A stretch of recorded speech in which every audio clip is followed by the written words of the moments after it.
Yo, what is up, guys? I am back with another Clash Royale video. So, before I started recording, I was doing that,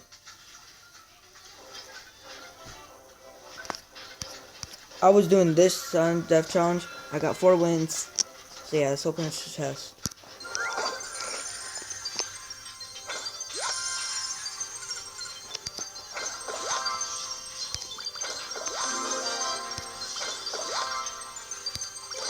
I'm getting epic.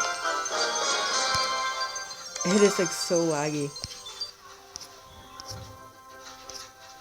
Well, and I also have a legendary chest in my shop, unfortunately. But anyway, guys, if you guys like this very short video of that chest, make sure you guys leave a drop a like and comment, and turn on the bell notifications.